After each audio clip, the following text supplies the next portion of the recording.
नमस्कार, हमें है आपकी सेहत का ख्याल, इसलिए हर रोज लेकर आते हैं हम आपके लिए न्यूज 24 का खास प्रोग्राम संजीवनी। मैं हूं अभिलाषा पाठक और मेरे साथ हैं जाने माने आयुर्वेदाचार्य डॉक्टर प्रताप चौहान। डॉक्टर चौहान, बहुत बहुत स्वागत है आपका। थैंक यू जी, नमस्कार। पेट में हमेशा रहता है भारीपन, गैस, एसिडिटी और बदहजमी से रहते हैं परेशान, तो हो जाएं सावधान। कमजोर पाचन कर देगा आपको बहुत बीमार। जानिए पाचन को दुरुस्त रखने की संजीवनी डॉक्टर प्रताप चौहान से। संजीवनी में कई बार डॉक्टर चौहान ने अपच, बदहजमी, एसिडिटी, कब्ज को हल्के में ना लेने की सलाह आपको दी है, क्योंकि मामूली सी दिखने वाली पेट की ये दिक्कतें बड़े बड़े रोगों की शुरुआत का कारण भी हो सकती हैं। अगर आपका भी पाचन कमजोर है, अगर आपको भी खाना नहीं पचता है, तो आज संजीवनी जरूर देखें, क्योंकि इतने समय से जिस बात को आप नजरअंदाज कर रहे हैं वही आपकी बीमारी का कारण भी बन सकती है। डॉक्टर चौहान, सबसे पहले आपसे यही जानना चाहेंगे कि कमजोर पाचन के लक्षण क्या होते हैं? देखिए, सबसे पहले तो मैं बताना चाहता हूँ सभी दर्शकों को कि बहुत ही इम्पोर्टेंट विषय है, ध्यान से सुने। और आयुर्वेद में जो हमारा जो पाचन है उसका बहुत इम्पोर्टेंस होता है। जैसे आपकी कोई गाड़ी होती है, कार होती है, और कार में इंजन जो होता है, तो इंजन का जितना महत्व होता है, ऐसी समझ लीजिए हमारे शरीर में हमारे पाचन संस्थान का बहुत महत्व। अगर इंजन खराब हो जाएगा तो गाड़ी बेकार है। इसी तरह से अगर हमारा पाचन कमजोर हो जाए तो पूरे शरीर में उसके जो है विकार देखने को मिलते हैं। उसके कारण कई तरह की समस्या हमारे शरीर में होती हैं। और हमारे आयुर्वेद के अंदर जो स्वस्थ की परिभाषा जो दी है, वहां पर भी स्पष्ट लिखा है कि सम दोषा समाग्नि सम धातु मलय क्रिया, यानी कि दोष भी बैलेंस में रहे, धातु भी अच्छे रहे और अग्नि भी हमारी बैलेंस में रहनी चाहिए।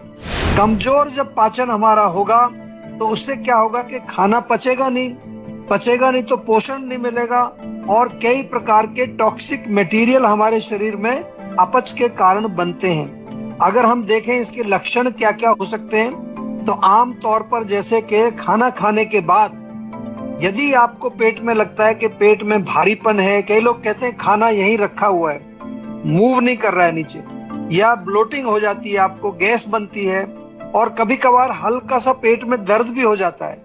इसके कारण जो है अपच के कारण या पाचन कमजोर के कारण पेट में कई बारी जलन भी हो जाती है, एसिडिटी जिसको कहते हैं। कई लोग कहते हैं कि छाती में जलन हो रही है, कुछ लोगों को गले तक जलन आती है, ऊपर तक। ये सब अपच के लक्षण हैं। और यदि आपका पेट साफ ना हो, कॉन्स्टिपेशन रहती है, या दिन में आपको 3-4 बार मोशन के लिए जाना पड़ता है, फिर भी आपका पेट साफ यदि नहीं होता है, तो ये समझ लीजिए कहीं ना कहीं आपके पाचन संस्थान में कमजोरी आ गई है।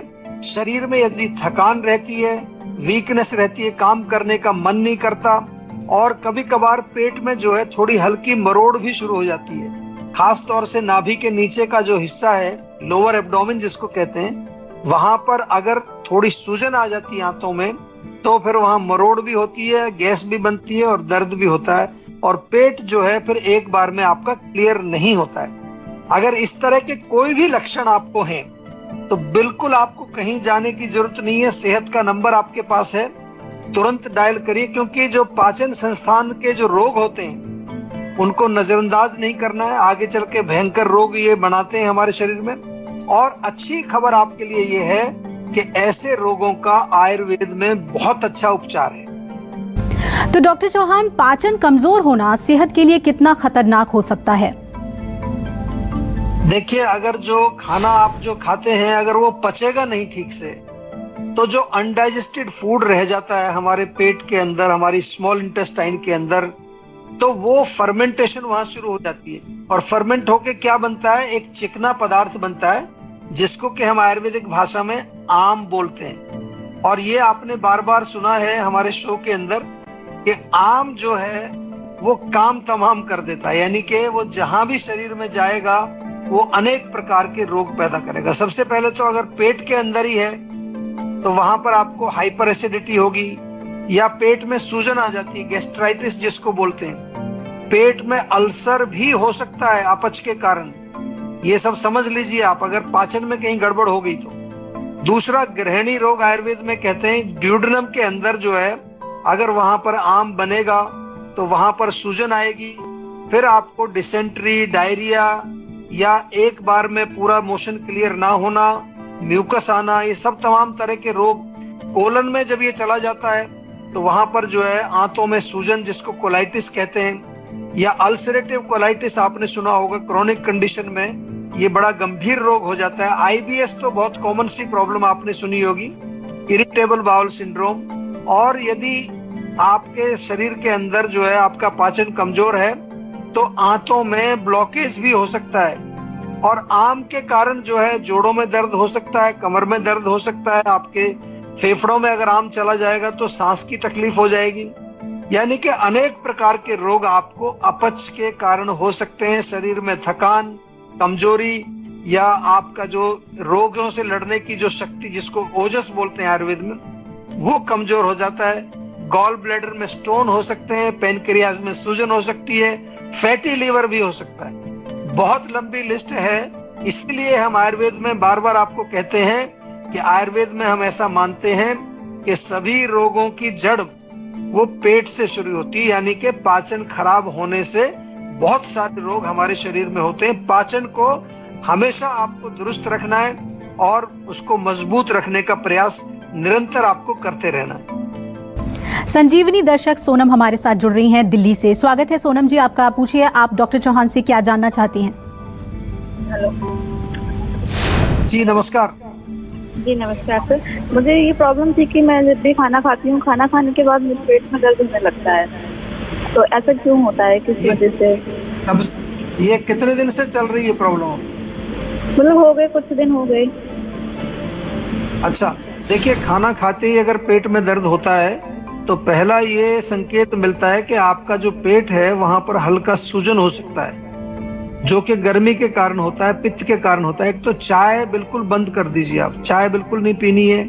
लाल मिर्च, टमाटर, खटाई या कोई भी जो है फ्राइड चीज मत खाइए, कम से कम जो है 2 हफ्ते तक बिल्कुल परहेज करिए। दूसरा जो है, एक चूर्ण घर में आप बना सकते हैं, उसमें 3 चीजें आपको मिश्रण करनी है, सौंफ, जीरा और धनिया। तीनों चीजों को बराबर बराबर चूर्ण रूप में पाउडर फॉर्म में मिला करके एक मिक्सचर बनाइए, और इस मिक्सचर में से 1-1 चम्मच भोजन के पश्चात हल्का गुनगुना पानी या ताजे पानी से भी ले सकते हैं। ये तो आपको मैंने बताया तुरंत शुरू करने के लिए। इसके अलावा जो है आपको इसका इलाज प्रॉपर करना पड़ेगा। हो सकता है कोई अल्ट्रासाउंड भी कराना पड़े, देखने के लिए कि अंदर क्या स्थिति है आपको। तो जो जीवा का सेहत का नंबर आपकी स्क्रीन पर दिखता रहता है, इस पर तुरंत कॉल करके और वीडियो कंसल्टेशन जीवा के डॉक्टर से बुक करा लीजिए, ताकि प्रॉपर अच्छी तरह से समझ करके और फिर आपको हम आयुर्वेदिक उपचार उसका बताएंगे। डॉक्टर चौहान, ये बताएं कि पाचन तंत्र को मजबूत करने के लिए क्या खाना चाहिए और किन चीजों से परहेज करना चाहिए? देखिए, सबसे इम्पोर्टेंट चीज है कि अगर आपको अपनी पाचन तंत्र को मजबूत करना है तो पहले अपनी प्रकृति समझिए।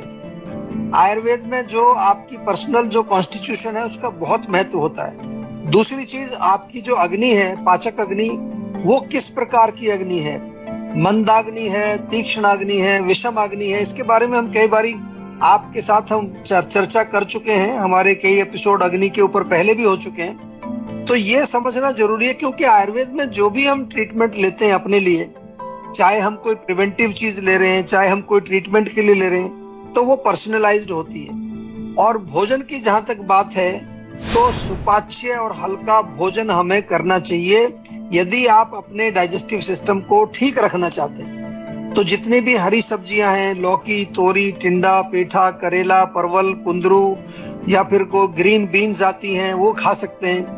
पालक है, मेथी है, बथुआ है, बहुत सारी चीजें अवेलेबल हैं। मूली, गाजर का आप सब्जी सेवन कर सकते हैं। और इसके साथ साथ जो है आपको जो खाने पीने में, जैसे पोहा, उपमा या फिर जो है कुछ इडली वगैरह बना सकते हैं, आप चपाती खा सकते हैं, मूंग की दाल, खिचड़ी, दलिया, ये सब चीजें जो हैं इजीली डाइजेस्टेबल है। तले हुए जो भोजन होते हैं, डीप फ्राइड, उसको थोड़ा सा आपको ध्यान रखना, वो हमारे पाचन को कमजोर करते हैं अगर हम ज्यादा मात्रा में खाते हैं। मिठाई है या जंक फूड आजकल बहुत खाते हैं लोग, that is also not very good. Processed food, खासतौर से जो डिब्बे में बंद होता है, पैकेट में बंद होके जो खाना आता है, या कुछ चीजें हैं जो डिफिकल्ट टू डाइजेस्ट है, आपको मालूम है, जो चीजें हमारी किचन में देर से पकती हैं, जैसे राजमा है, उड़द की दाल है, जब इसको पकाते हैं तो बहुत टाइम लगता है, या फिर गोभी, भिंडी, अरबी, इन चीजों को थोड़ा कम खाना है आपको। मिल्क प्रोडक्ट्स में विशेष रूप से दही या कोई तला हुआ पनीर वगैरह वो सेवन नहीं करना। नॉन वेज भी अच्छा नहीं माना जाता आयुर्वेद की दृष्टि से। और इसके साथ साथ जो है आप भोजन की क्वांटिटी भी कम रखिए। कई बारी हम हल्का भोजन खाते हैं लेकिन ज्यादा खा लेते हैं तो भी वो पचेगा नहीं ठीक से। तो ये छोटी छोटी सी चीजें यदि आप ध्यान रखेंगे तो आपका जो पाचन है वो मजबूत रहेगा, अग्नि अच्छी रहेगी, शरीर को बल भी मिलेगा और शरीर में आम भी नहीं बनेगा। चलिए अब बारी है आज की संजीवनी की। तो डॉक्टर चौहान, आयुर्वेद में कमजोर पाचन को कैसे ठीक किया जाता है? देखिए, आयुर्वेद जो है एक बहुत सटीक, लॉजिकल, रैशनल और बहुत ही जो है एक अच्छी मेडिकल साइंस है। हर चीज को समझ करके चिकित्सा हम लोग करते हैं। जीवा में जो है पूरे विश्व से हजारों पेशेंट्स पूरी दुनिया से आते हैं हर महीने, और उसमें हम ये देखते हैं कि सबसे पहले मान लो पाचन की आप बात कर रहे हैं, तो यदि हमें लगता है कि वहां पर जो है अग्नि आपकी कमजोर है, यानी कि पेट में भारीपन होता है, या जो है खाना खाने के बाद जो है आपको लगता है कि पेट में ब्लोटिंग हो रही है, गैस हो रही है, तो सबका अलग अलग चिकित्सा होगा। यदि अपच, बदहजमी अगर होती है तो वहां पर दीपन पाचन, दीपन पाचन का क्या मतलब होता है? ऐसी औषधियां जो हमारी पाचक अग्नि को स्टिमुलेट करती है और पाचन में हेल्प करती है। जैसे कि हमारा डाइजेस्टोल चूर्ण आपने सुना होगा, लवण भास्कर चूर्ण जीवा का बहुत बढ़िया है। ये सब चीजें आपके घर में होनी चाहिए, क्योंकि आजकल पाचन से संबंधित रोग तो सभी को होते हैं, यंग लोगों को भी होते हैं। अगर पेट में बहुत गैस बन रही है, ब्लोटिंग हो रही है, तो वातानुलोमन कराते हैं इसमें, यानी कि वायु को नीचे की तरफ जो है हम उसकी गति कराते हैं, उसके लिए भी औषधि दी जाती है। अगर आपको एसिडिटी है, बहुत ज्यादा जलन होती है, खट्टी डकारें आती हैं, तो उसके लिए हम क्या करेंगे? पित्त को शांत करने के लिए और पित्त को विरेचन, जैसे कि जीवा का अम्ल पित्तांतक चूर्ण बहुत बढ़िया काम करता है इसमें। आंवला टेबलेट भी आप ले सकते हैं, आंवला जूस भी हमारे यहाँ बहुत अच्छा मिलता है। कोलाइटिस यदि आपको है, यानी कि बार बार मोशन आता है और एक बार में मोशन क्लियर नहीं होता, खासतौर से खाना खाने के बाद आपको तुरंत जाना पड़ता है, वहां पर आम का पाचन कराना पड़ेगा। और जीवा का आम पाचक चूर्ण इजीली अवेलेबल है, ऑनलाइन मंगा सकते हैं आप। कब्ज यदि आपको है तो वहां पर आपको कोई ऐसी औषधि देनी पड़ेगी जो आपके पेट को साफ करे, जैसे जीवा का मुक्ति चूर्ण है, त्रिफला चूर्ण है। ये तमाम चीजें इजीली अवेलेबल हैं। और ताजा अदरक हमेशा काम करती है, उसको मुंह में डालकर चबा सकते हैं। भोजन जब आप जो भी सब्जी बनाते हैं उसमें थोड़ा अदरक जरूर डालिए, वो भी बहुत फायदा करती है। और इसके साथ साथ जो है मोस्ट इम्पोर्टेंट, आपको जीवा के डॉक्टर से बात जरूर करनी है, क्योंकि पेट के रोगों को, चाहे वो छोटा सा रोग हो, उसको हल्के में नहीं लेना है। उसकी पर्सनलाइज्ड दवाई लें आप और अपने रोग को आयुर्वेदिक तरीके से बिल्कुल ठीक करिए। अगर आप भी अपने सेहत को लेकर परेशान हैं तो टेंशन छोड़िए और फौरन सेहत का नंबर मिलाइए, जो है 012940404004। अपना फोन नंबर रजिस्टर कराइए और जल्द से जल्द डॉक्टर चौहान की टीम के डॉक्टर्स जो आपको खुद फोन करेंगे, उनसे बात करके गुड हेल्थ पाइए। सौंफ कैसे रखेगी आपको सेहतमंद, बताएंगे डॉक्टर चौहान, लेकिन एक छोटे से ब्रेक के बाद। आप देखते रहिए संजीवनी। नमस्कार, मैं हूं मानक गुप्ता। अगर आपको हमारा ये वीडियो पसंद आया हो तो इसे लाइक और शेयर जरूर करें, और हाँ, हमें सब्सक्राइब और फॉलो करना ना भूलें, ताकि आप देश और दुनिया की कोई खबर मिस ना करें। तो जुड़े रहिए हमारे साथ और देखते रहिए न्यूज़ 24।